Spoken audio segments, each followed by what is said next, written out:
closely at the majestic architecture of Brussels. The grand arches, the marble palaces, the sprawling museums. They were not built with stones alone. They were cemented with the cost of a continent thousands of miles away. In 1885, the Berlin Conference carved Africa like a grand banquet. While other nations fought for territory, one man fought for a private empire. King Leopold II of Belgium didn't want a colony for his country. He wanted a private estate for himself. He called it the Congo Free State, a name that would become the most bitter irony in human history. He told the world he was on a sacred mission to bring light. He promised to end slavery and bring progress to the heart of Africa. But behind the humanitarian mask, the darkness was spreading. He was not a savior. He was the CEO of a nation-sized plantation. The Industrial Revolution was changing the face of the world. In 1888, a new necessity was born, the pneumatic tire.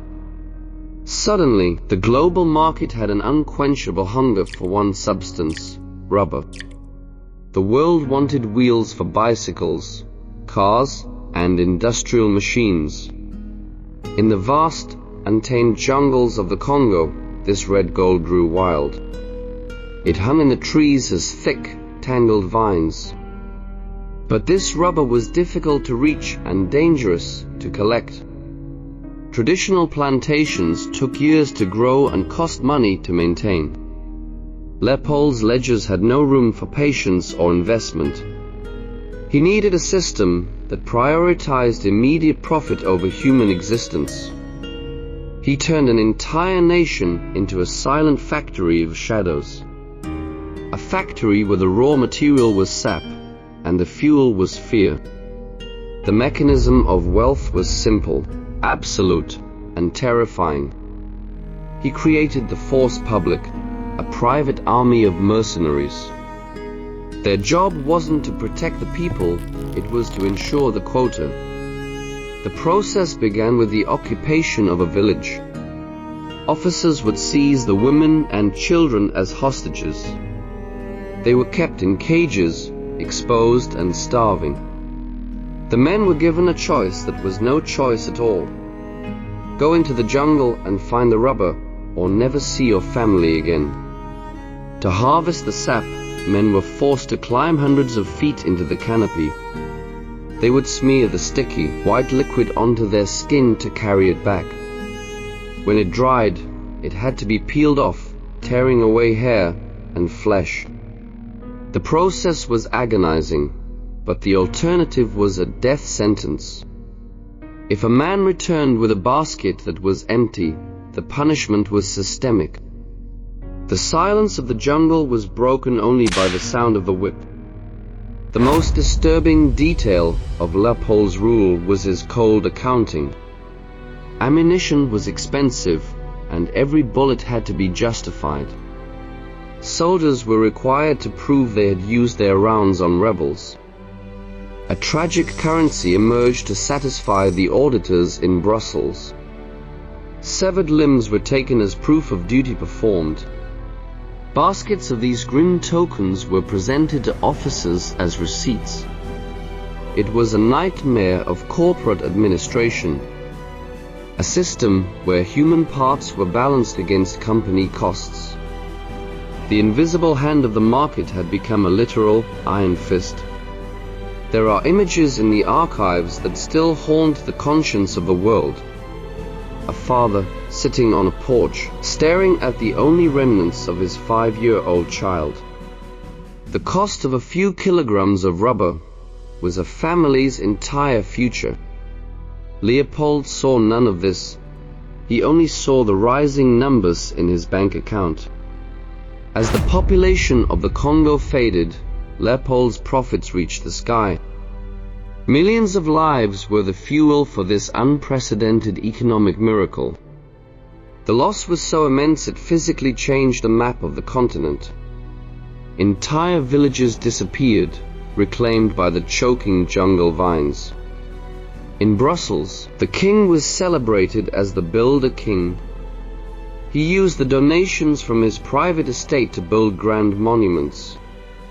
The Royal Museum for Central Africa was erected to showcase his benevolence. A palace of stolen artifacts, built with stolen years of life. The shareholders in Europe enjoyed their rising dividends in elegant parlors. The world rolled forward on tires that were effectively soaked in sorrow. The vast distance between the parlor and the plantation kept the conscience clean. As long as the rubber kept flowing, the world was happy to look away. Leopold knew that shadows must eventually remain in the dark. He was a master of public relations and a genius of secrecy. Before the territory was handed over to the Belgian state, he took a final action. For 8 days, he burned the archives of the Congo Free State. "I will give them my Congo," he said, "but they have no right to know the details." He died as one of the most successful and respected men of his age. He was never held accountable by any international court. He never spent a night in a prison cell for the millions he destroyed. History books remain polite and silent for nearly a century. The statues of the Builder King still stand in the squares of Belgium, but the ghosts of the vines do not forget the names history erased. The screams in the jungle have been muffled, but they have never stopped. We like to think this is a closed chapter, a relic of a primitive past. We tell ourselves that the logic of Leopold has left the modern world.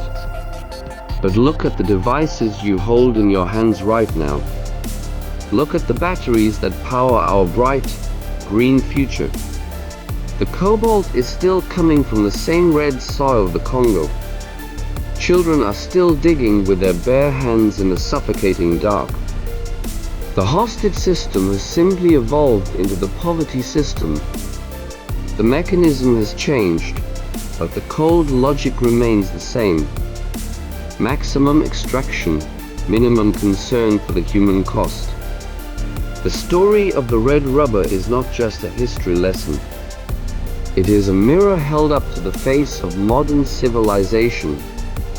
It asks us, what is the true cost of our comfort and our progress? The grand mansions of the world are still standing tall. But if you listen closely in the silence of the night, you can hear it. The echoes of the past are still there, asking to be remembered. The vines are still screaming.